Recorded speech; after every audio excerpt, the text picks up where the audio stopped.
এই প্রাকৃতিক সৌন্দর্যটা কোথায় বলো তো? হ্যাঁ হ্যাঁ বলছি, তার আগে তোমরা যদি এরকম সুন্দর সুন্দর আরো ভিডিও দেখতে চাও তাহলে দেরি না করে ইটস প্রীতম সাথী চ্যানেলটাকে জলদি জলদি সাবস্ক্রাইব করে দাও আর পাশে থাকা বেল আইকন বাটনটা ক্লিক করে দাও, তাহলে সমস্ত ভিডিও নোটিফিকেশন তোমরা সবার প্রথমেই পেয়ে যাবে। আমরা আজকে চলে এসেছি দক্ষিণেশ্বরে, আর ভারতবর্ষের যে কটি কালী সাধনের স্থান আছে তার মধ্যে দক্ষিণেশ্বরের মন্দির হচ্ছে অন্যতম।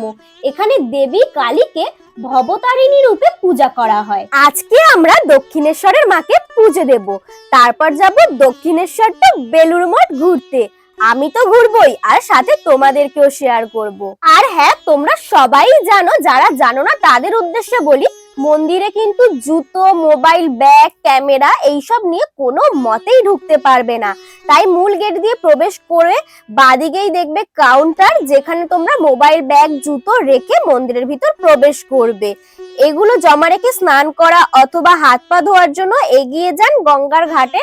তারপরে পুজো করে মন্দিরের ভেতরেই আছে ফুড স্টল, যেখান থেকে তোমরা কিছু খেতে পারবে। তারপরে সময় কাটাতে চাইলে বসতে পারেন গঙ্গার ঘাটে অথবা এই রকম ব্রাহ্ম ভক্তদের সাথে ওদের মাঝে। দেখো, 100 পানি ফল আর ক্রিম বিস্কুট কিনেছি ওদের জন্য, সেটাই খাওয়াচ্ছি এখন নিজের হাতে। কি যে ভালো লাগে এরকম দৃশ্য। আর এত দুষ্টু ওরা, কিন্তু কাউকে ক্ষতি করে না। কি জ্বালা বলো তো, এই মশাইকে খাওয়াচ্ছি পানি ফল, সাথে আমার নিচ থেকে পুরো ঠোঙার প্যাকেটটাই ছিনিয়ে নিয়ে চলে গেল আর এক মশাই। মানে আসলেই কিন্তু তোমরা এরকম সুন্দর সুন্দর দৃশ্য দেখতে পাবে। এনার চব্য দেখুন, এখানে একজন কত আশা করে পুজো দিয়ে ডালাটা কিনেছে, ভেবেছে বাড়িতে নিয়ে গিয়ে সবাইকে প্রসাদ বিতরণ করবে, কিন্তু এই মশাই ওনার হাত দিয়ে ছিনিয়ে নিয়ে চলে এসেছে। দেখুন, কত আশা করে ডোরও কিনেছিল, সেই ডোর সমেত পুরো ডালা নিয়ে চলে এসেছে। এখন বসে বসে সন্দেশ, ফুল সবকিছু খাচ্ছে। আর দেখুন, এখানে কিন্তু শুধু উনি একা না, প্রত্যেকজনই কিন্তু এক একজন এক একটা অবতার। ডালাটা কিন্তু উনি এখন ফেলে দেবেন, দিয়ে ব্যাস চলে গেলেন। আর দেখুন, এদিকে তার মা বাচ্চাকে নিয়ে বসে আছে। কি কিউট লাগছে এই দৃশ্যটা। এই যে ওনার মাকে দেব একটা ক্রিম বিস্কুট, আর উনি ভয় পেয়ে দেখুন কিরকম ভাবে জড়িয়ে ধরলো, গিয়ে আর মায়ের দুধু খাচ্ছে। আর ওর মা হচ্ছে ক্রিম বিস্কুটটা খেয়ে হাতে দেখুন ক্রিম বিস্কুটটা ধরে রেখেছে। আর উনি ক্রিম গুলো আমরা যেরকম ছোটবেলায় এরকম আঙুল দিয়ে খুঁচিয়ে খুঁচিয়ে তুলতাম, কি কিউট। এখানে আসলেই কিন্তু তোমরা এরকম কিউট কিউট দৃশ্য দেখতে পারবে।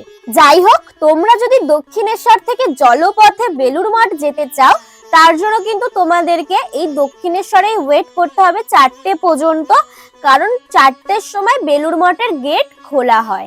সময় কাটানোর জন্য কিন্তু তোমরা বাড়ি থেকে খাবারও বানিয়ে নিয়ে আসতে পারো। তারপর এরকম গঙ্গার ঘাটে বসে অথবা মন্দিরের ফুড স্টল গুলো যেদিকে, ওই দিকটাতে বসেও খেতে পারো।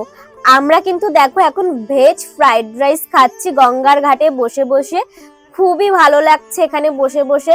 দেন তারপর দেখো 4টে বেজে গেছে, আর বেলুড় মঠ খুলতে না খুলতেই আমরা কিন্তু চলে এসেছি বেলুড় মঠে। আর দেখো, আমরা এখন প্রবেশ করছি বেলুড় মঠের ভিতরে। কি দারুণ জায়গাটা, তোমরা কিন্তু এখানে এসে একবার ঘুরে যেতে পারো। খুবই সুন্দর একটা জায়গা হচ্ছে বেলুড় মঠ।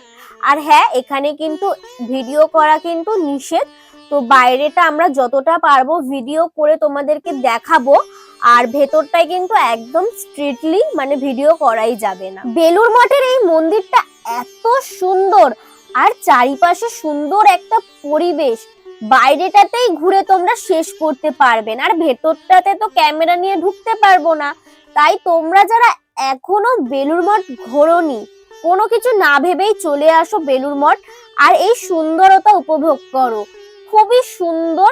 তো যাই হোক, আমি তো আর ভিতরে ঢুকতে পারলাম না, তোমরা নিজের চোখেই এসে ভেতরটাও ঘোরো বাইরেটাও ঘোরো, খুবই ভালো লাগবে। তো আজকে আমি আমার ভিডিওটা এখানেই শেষ করব। আর দেখতেই পাচ্ছ সন্ধে সন্ধে হয়ে আসছে, তো আজকে বাড়ি ফিরবো, তো ভিডিওটা এখানেই শেষ করছি। দেখা হবে আবার পরের ভিডিও নিয়ে। টাটা।